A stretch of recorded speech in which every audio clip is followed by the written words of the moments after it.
kay na may nangutana so ipakita na ko asang dalan so muna yung giagian padulong sa so kay wala may tour guide ka na mga colorful kita man guys green or green blue o yellow timailhan na namin sa tamang direction ang sada tamang direction so inana ra mo ang technique tirada da guys kay DIY raman good mi ani guys no tinipid style auto na po daw ana po code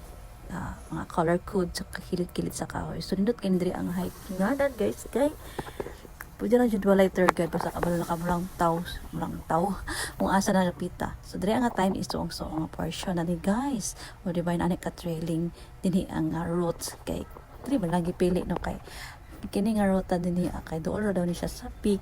so medyo sa kaunon lang siya dool siya pero sa kaunon din unya na siya pinatrailing and siya tirada kamang nag-camping tirada o tanapoy may color orange nagipilit dia sa kilid basta kay unsay tawag na sa inyo basta kay muna magisubay to na pod so muna magisubay guys para makaabot mi sa peak since wala mi tour guide anyway pasalamat jud mi anang mama color dia sa kilid-kilid so diha nga time kana diha na gid ang sa kaunon guys so sige na mi hunong anak nga time kay medyo hangak gid siya but anyway sa mga first timer this is the good for you sa mga first timer beginners nga gusto mo saka recommended ni siya guys para dili ra kay ka mabiglaan kung musaka mo o ginagko so kami nakita nga sign kanang tulo ka color sa kilid guys mo na siya timaan sa naman sa rest area so kana nga time namin sa rest area 5 so pud nga naay gipahigda nga kahoy para sa ana mo pakita diha timailhan na nga istrito nang may muna nga dalan aram dili mo masaad ang pinaka-importante lang jud basta kabalo mo basa sa mga signage sa kilid-kilid o mga code ng mga color coding di na gid mo mapaagi abot gid mo na sa inyo destination sa balay so padayon ta sa unahan guys bahalag hangak din nga part is mag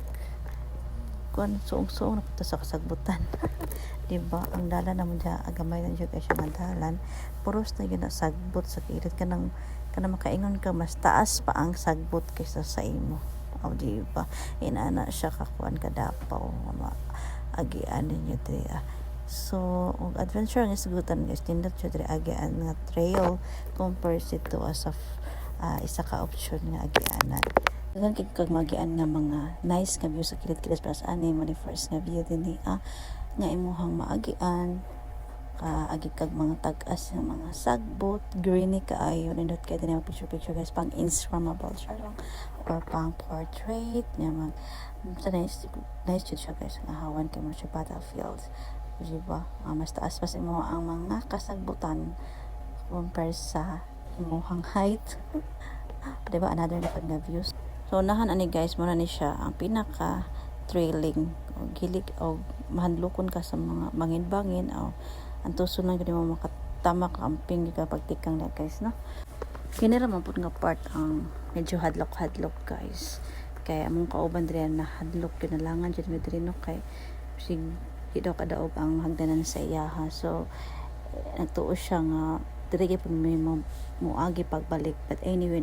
traverse bito kanipad so wala namin ni back trail diri ang site kay murag ginagid kaya sa among kauban pud isa kung balik mi sa agi guro no so kay muna na pud yun og kuan tikang sa mga hagdanan kay basin dog ma wrong turn diba basta kay nakasugakod ra gid mi dinhi uban sa tabang og mo na ang pinakalas na mo nga bukid kaunon di ayo di ba grabe paningot ana ni namo di lang kay siya basta kay tama lagi abot mi dinhi sa peak na hudtan jud English kay kana makakauban kag ranger basta kay hurot gyud ang imong tinagwang English guys murag jud na tinaguan